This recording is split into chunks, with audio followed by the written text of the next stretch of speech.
Coucou tout le monde. Alors, aujourd'hui, nous sommes le mardi 6 et je me fais opérer donc vendredi d'une hystéroectomie plus une salpingectomie latérale, enfin bilatérale parce que on m'a déjà enlevé donc la trompe droite, donc il y a très longtemps, donc j'avais fait une grossesse extra-utérine, donc on me l'a enlevé. Donc pourquoi je fais cette opération d'une hystérectomie,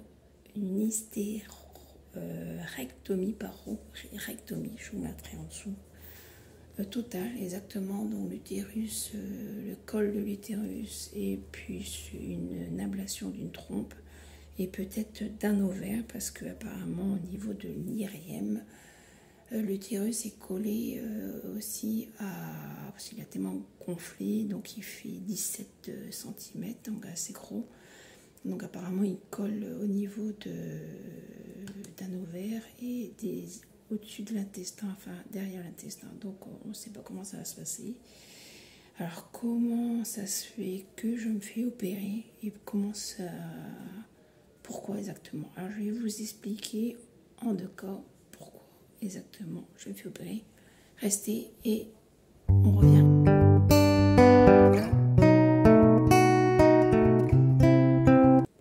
Alors comme je vous dis, donc je me fais opérer le 9 août et donc d'une hystérectomie exactement. Alors en 2019 je me suis fait opérer d'un fibrome exactement, donc un petit, j'ai mon chat qui gueule.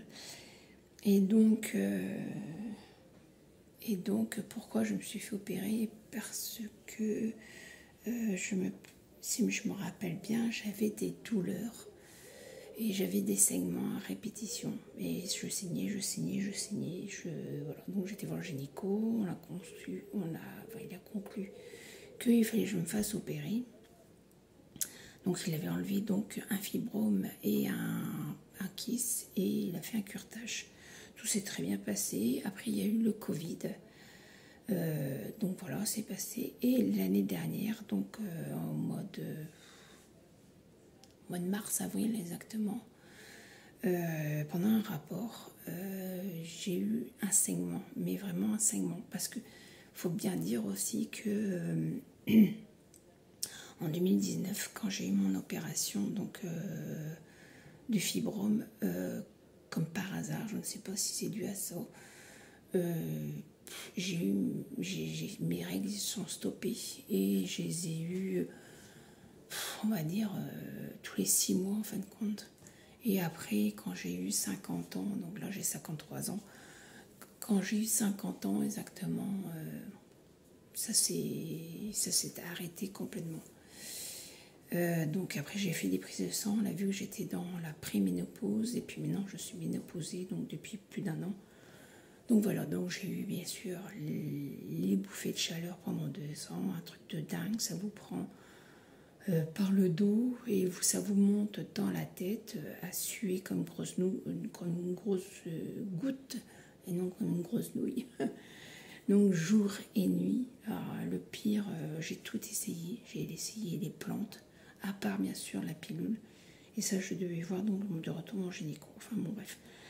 Donc voilà, donc là pendant 2 ans c'était vraiment atroce avec les bouffées de chaleur, bien sûr, les cheveux secs, la peau sec, tout le temps envie de boire, des sautes d'humeur, la libido qui était comme ça. Donc c'est vrai, ça a été vraiment costaud là, la préménopause, mais non, je suis ménopausée. L'année dernière exactement, pendant un rapport,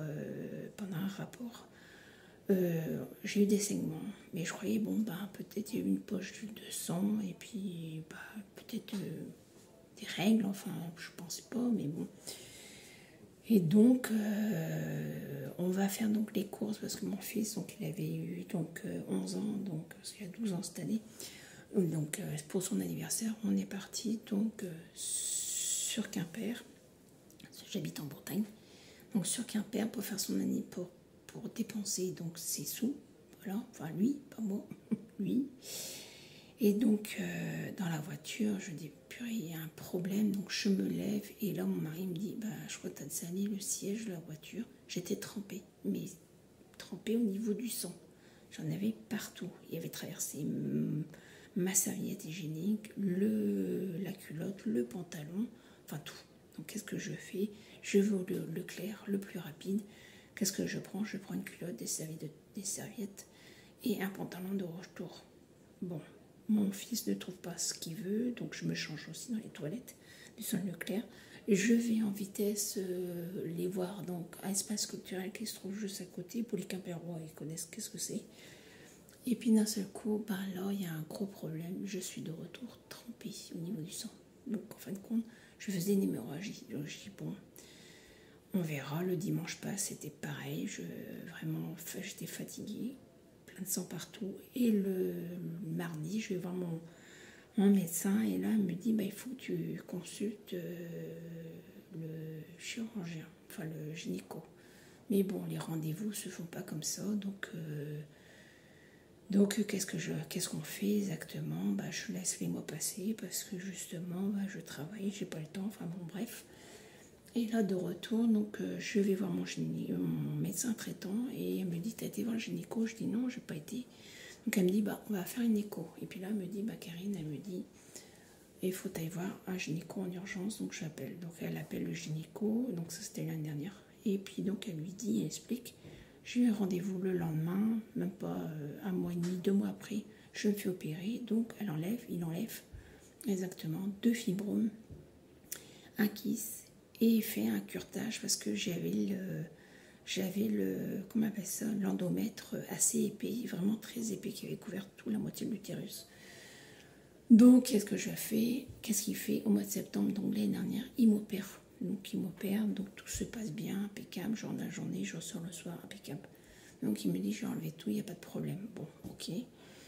Et puis là, après, j'ai commencé à faire des infections urinaires au début de cette année, donc janvier, février, mars, avril, donc voilà, mai, juin, toujours des infections urinaires. Puis d'un seul coup, au mois de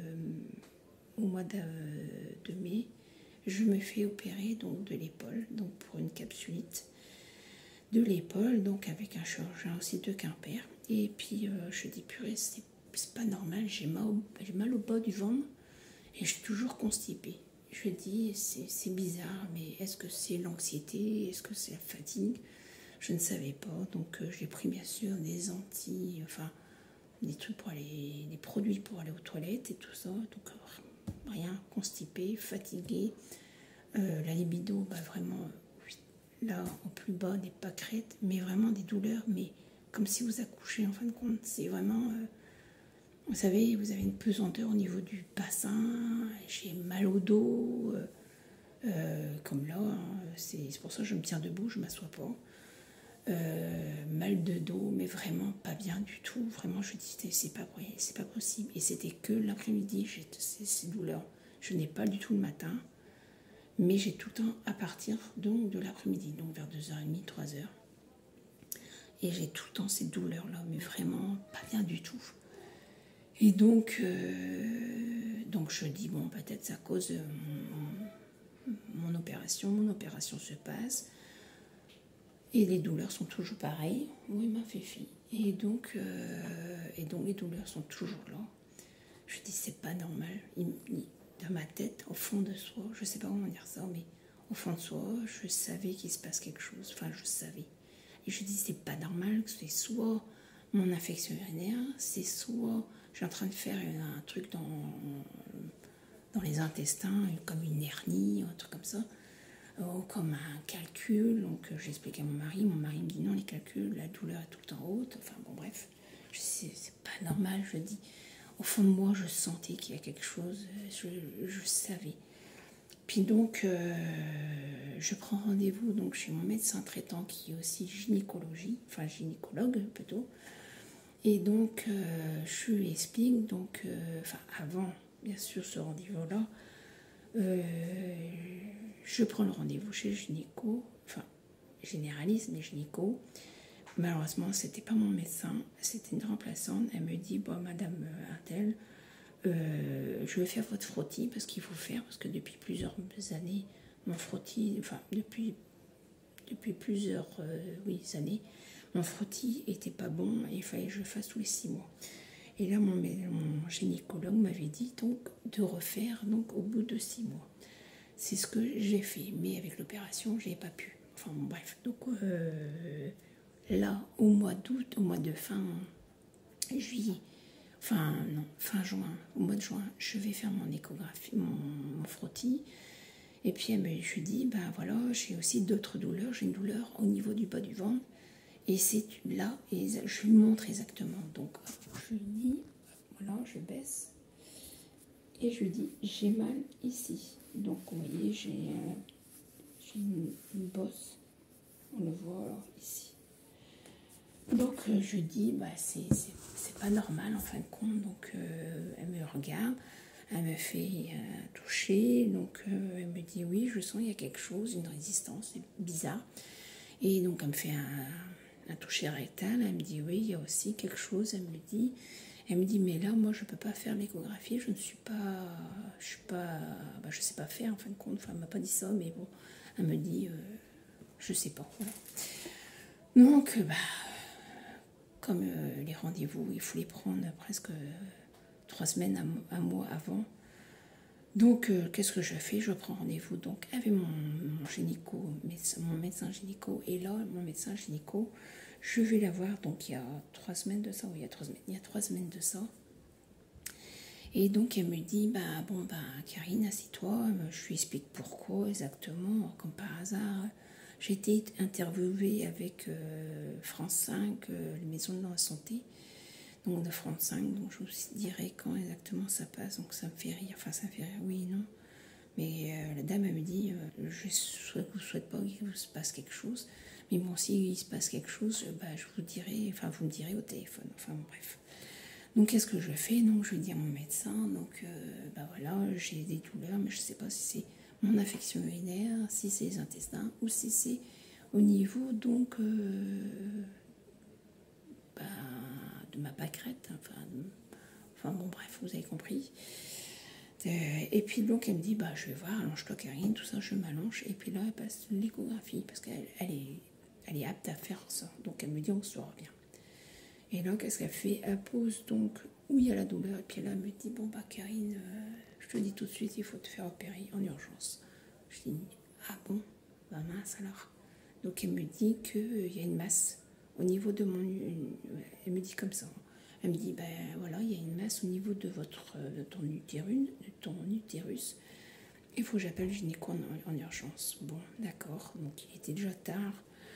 Le lendemain, donc ça c'était un jeudi. Le lendemain, on est vendredi, donc fin mi-juillet, presque fin juillet. Et donc, elle me dit, chez le gynéco, je vais le lendemain, donc je vais voir mon gynéco sur Quimper, en urgence. Et puis là, il me dit, donc il me fait rentrer, il a le courrier de mon médecin, et puis donc, lui, pareil, il fait une échographie, et puis il me dit, il faut que j'opère en urgence. Alors là, bien sûr, je suis passée du rouge au blanc, pas bien du tout. Je dis, oui, d'accord. Et je dis, mais comment ça se fait qu'au bout de 11 mois, je suis obligée de me faire réopérer? Et puis il me dit, oui. Il me dit, là, il y a une grosse masse noire. Il me dit, donc, en plus, ça a collé, votre utérus a collé donc, sur les intestins qui se trouvent à l'arrière. Donc, je vous mettrai donc, une photo exactement. Et je vous mettrai donc une photo. Et donc voilà, elle m'a fait un petit peu peur, comme on dit, peur. Je suis rentrée dans la voiture, en fin de compte, voilà. Donc, je suis sortie donc, de son bureau. Et donc, j'ai été faire une prise de sang, un truc pour les urines.